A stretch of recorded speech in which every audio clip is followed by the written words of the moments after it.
leku sore tempat tak anu mati Pak Lambe. Assalamualaikum. Awan teh tolak dengan awan mati dengan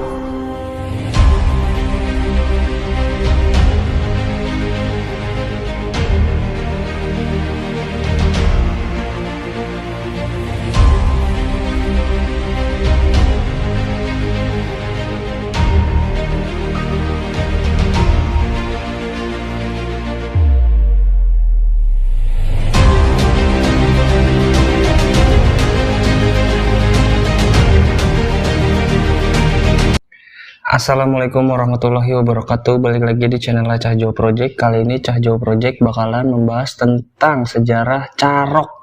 Apa itu carok? Carok itu adalah salah satu kebudayaan atau warisan leluhur ya, khususnya untuk orang-orang di daerah Madura gitu ya. Dan bagaimana sejarah lengkapnya? Langsung kita simak ke inti dari videonya.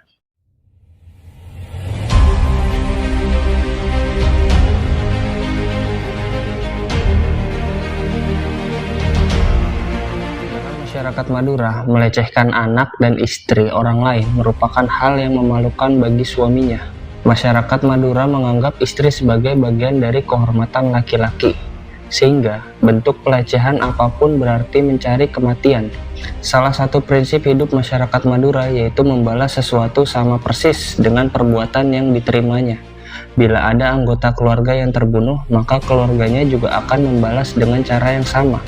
Pemenang carok selalu menyimpan baju dan senjata lawan yang dibunuhnya, kemudian memberikannya kepada anak dan kerabat dekat pelaku.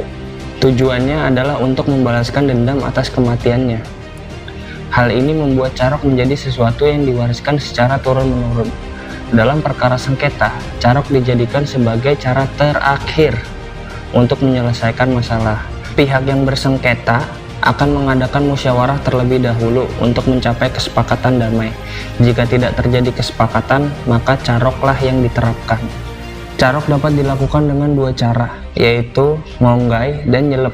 Ngonggai yaitu menantang lawan secara terang-terangan dengan mendatangi rumahnya. Sedangkan nyelep yaitu menyerang lawan dari samping atau dari belakang saat dalam keadaan lengah.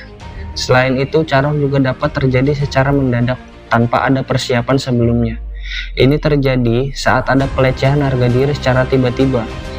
Carok secara terang-terangan memerlukan 3 syarat, yaitu kadikjayaan, tampang sareng, dan banda. Kadikjayaan berarti pihak yang akan berkelahi harus memiliki kesiapan secara fisik dan mental, yaitu bela diri dan keberanian. Tampang sareng berarti memiliki tubuh yang kebal. Sedangkan banda adalah biaya yang harus disiapkan untuk memulai carok dan menanggung biaya setelahnya. Banda digunakan untuk membayar mantra tubuh kebal, membiayai ritual kematian dan pelaku carok yang terbunuh, serta meringankan hukuman dalam putusan sidang peradilan.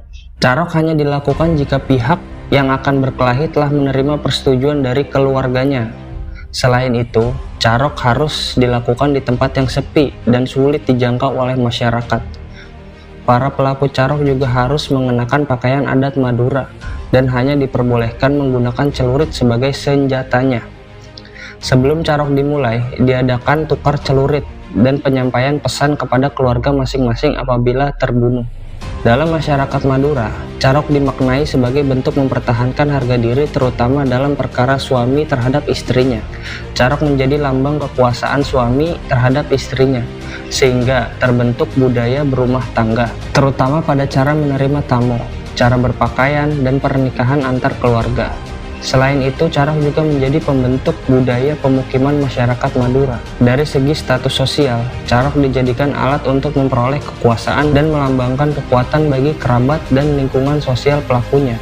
Oleh karenanya, pemenang dalam carok akan menyimpan senjata yang dipakai untuk membunuh serta mengubur mayat lawannya di pekarangan rumahnya. Hal ini dilakukan sebagai bentuk pewarisan dendam kepada keturunan dari pelaku carok. Sebenarnya carok ini ada satu yang ibaratnya kayak apa ya, kayak yang menemukannya lah gitu ya. Namanya itu adalah Sakera atau Bapak Sakera. Nah, begini cerita dari Bapak Sakeranya ya. Sakera adalah seorang tokoh pejuang legenda keturunan Pulau Madura. Ia berjuang melawan penjajah Belanda sekitar permulaan abad ke-19. Sakera dikenal sebagai seorang ahli bela diri yang melawan penjajah Belanda di perkebunan tebu di daerah Bangil. Karena perlawanannya terhadap Belanda, Sakera akhirnya ditangkap setelah dikhianati oleh seorang rekannya sendiri. Ia dimakamkan di wilayah Bekacak, Kelurahan Kolosari, daerah paling selatan di kota Bangil. Legenda jagoan asli Madura ini sangat populer di Jawa Timur. Sakera yang bernama asli Sadiman adalah golongan dari keluarga ningrat yang disebut dengan kelas mas. Berlatar belakang Islam yang amat soleh dan bekerja keras. Profesinya sebagai mandor di perkebunan tebu milik pabrik gula Kancil Mas, Bangil. Ia dikenal sebagai seorang mandor yang baik hati dan sangat memperhatikan kesejahteraan para pekerjanya, sehingga dijulukilah Sakera. Sakera adalah pejuang yang anti penjajahan. Artinya, suatu saat setelah musim giling selesai, pabrik gula tersebut membutuhkan banyak lahan baru untuk menanam tebu. Karena kepentingan itu, orang Belanda ambisius untuk membeli lahan perkebunan yang seluas-luasnya dan dengan harga yang semurah-murahnya. Dengan cara yang licik, orang Belanda itu menyuruh Carik Rembang untuk bisa menyediakan lahan baru untuk perusahaan dalam jangka waktu singkat dan murah, dengan iming-iming harta dan kekayaan, sehingga Carik Rembang bersedia memenuhi keinginan tersebut. Carik Rembang menggunakan cara-cara kekerasan kepada rakyat dalam mengupayakan tanah untuk perusahaan. Sakera pun selalu membela rakyat karena sikap ketidakadilan yang berkali-kali dilakukan oleh Carik Rembang, sehingga Carik Rembang melaporkan hal ini kepada pemimpin perusahaan. Pemimpin perusahaan pun marah dan mengutus wakilnya Markus untuk membunuh Sakera.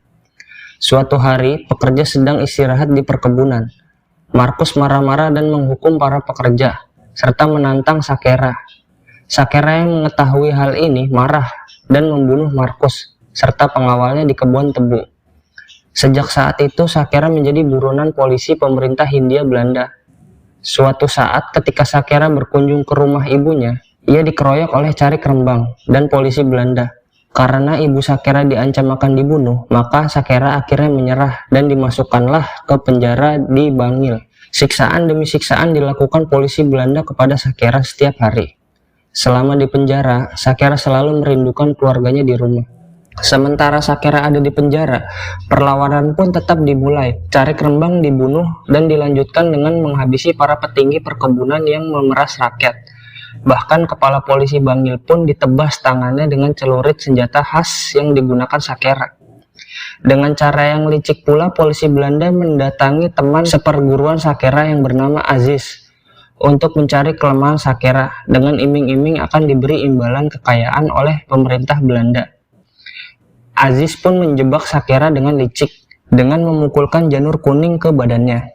Lagi-lagi Belanda berhasil menangkap kembali Sakera yang kemudian diadili oleh pemerintah Belanda di Bangil dan diputuskan untuk dihukum gantung. Sakera gugur digantung di penjara Bangil dan ia dimakamkan di Bekacak, Kelurahan daerah paling selatan kota Bangil, Pasuruan, Jawa Timur. Semangat perjuangan yang dilakukan Sakera tidak pernah terdokumentasi bagi masyarakat dan belum masuk di dalam kategori pahlawan nasional Indonesia. Dikarenakan Sakera termasuk salah satu dari banyak pahlawan di Indonesia yang memperjuangkan daerahnya sendiri. Nah, jadi gitu cerita awal pemula dari sejarah Carok ya, dan siapa yang menemukannya itu adalah Sakera gitu, yaitu adalah orang dari Madura asli ya.